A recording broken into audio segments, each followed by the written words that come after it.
اعوذ باللہ من الشیطان الرجیم بسم اللہ الرحمن الرحیم السلام علیکم ورحمۃ اللہ وبرکاتہ۔ ویورز، اللہ کے فضل و کرم اور رحمت کی بدولت ہم نے سورہ انفال کا 2 رکوع کا لفظی اور محاورہ ترجمہ ہم نے پڑھ لیا۔ آج ہم انشاءاللہ تیسرا رکوع شروع کریں گے جو کہ آیت نمبر 20 سے شروع ہوتا ہے۔ اس میں ہم لفظی ترجمہ کریں گے 20 سے 24 نمبر آیات تک۔ قرآن پاک کی آیت نمبر سورہ انفال کی آیت نمبر 20 سے 24 تک کا ہم لفظی اور بامحاورہ ترجمہ سیکھیں گے۔ تو آئیں شروع کرتے ہیں۔ بسم اللہ الرحمن الرحیم۔ یا ایھا الذین آمنوا، اے ایمان والو، یا اے ایھا خاص وہ الذین لوگو آمنو جو ایمان لے آئے ہو۔ اگر ہم اس کا ہر حرف کا الگ الگ معنی کریں تو اس طرح سے ہوگا، یا اے ایھا خاص وہ الذین لوگو آمنو جو ایمان لے آئے ہو۔ تو اگر ہم اس سارے لفظ کا اکٹھا ترجمہ کریں گے تو اس طرح سے ہوگا، اے ایمان والو، اطیعوا اطاعت کرو، حکم مانو یا کہنا مانو اللہ کا، رسولہ اور رسول صلی اللہ علیہ وسلم کا، اس کے یعنی اللہ کے۔ اے ایمان لو، اطاعت کرو اللہ کی اور رسول صلی اللہ علیہ وسلم، یہاں حکم پر چلو اللہ کی اور اس کے رسول صلی اللہ علیہ وسلم کے۔ اور لا نہ تولو، تم روگردانی کرو اور تم روگردانی نہ کرو، انہو اس سے، ان سے ہو اس سے، ٹھیک ہے۔ وَأَنْتُمْ اور تم تسمعون سنتے ہو، وَلَا تَكُونُوا اور نہ تم ہو جانا، کالذین ان لوگوں کی طرح، کا مطلب ہوتا ہے طرح اور الذین کا مطلب لوگ، کالذین ان لوگوں کی طرح، قالوا کہ انہوں نے کہا، سمعنا ہم نے سن لیا، اور ہم وہ لا یسمعون نہیں سنتے۔ ان لوگوں کی طرح نہ ہو جانا جنہوں نے کہا کہ ہم نے سن لیا حالانکہ وہ سنتے نہیں۔ اِنَّا بے شک، شر بدتر برا، ہم اردو میں بھی یہ لفظ بولتے ہیں شر، دوابی جاندار، دوابی یہ دابا کی جمع ہے، لفظ ہوتا ہے عربی کا دابا، دابا اس کا مطلب ہوتا ہے چوپایا یا جانور، تو اس کی جمع ہے دوابی۔ اِنَّا بے شک شر بدتر برا، شر کو ہم اردو میں بھی برے کے طور پر ہی استعمال کرتے ہیں۔ دوابی جاندار، ان دا پاس اللہ کے، یعنی اللہ کے نزدیک جو بدترین جاندار ہیں۔ الصم بہرے ہیں، البکم گونگے ہیں، الذین وہ لوگ لا یعقلون عقل نہیں رکھتے، جو لوگ عقل نہیں رکھتے۔ ولو اور اگر عالمہ جانتا اللہ تعالیٰ فیہم ان میں، فی میں ہم ان میں، خیرن بھلائی یا اچھائی، لاسمعہم تو ضرور ان کو سننے کی طاقت دیتا یا سماعت دیتا، لا اسمع ضرور سننے کی طاقت دیتا ہم ان کو، ولو اور اگر اسمع سننے کی طاقت دیتا یا سماعت دیتا ہم ان کو، لتولوا تو وہ پھر روگردانی کرتے، وہم اور وہ موردون منہ پھیرنے والے تھے، یعنی وہ ایسے ہیں کہ جو پھر بھی روگردانی ہی کریں، منہ پھیر کر بھاگ جائیں۔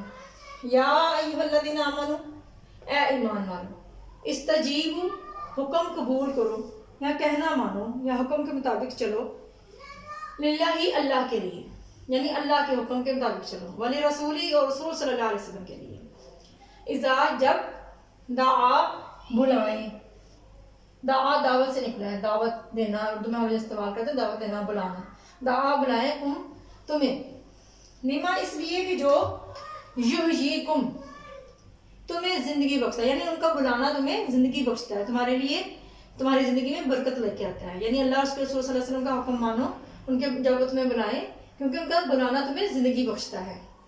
وَاعْلَمُوا اور جان لو، ان اللہ یہ کہ اللہ تعالیٰ یحول حائل ہے، بینا درمیان، مرئی آدمی کے، اور قلبی دل کے ہی اس کے، جان لو کہ اللہ تعالیٰ حائل ہے درمیان آدمی کی اور اس کے دل کے، ماننا ہو اور یہ کہ الیہ اسی کی طرف،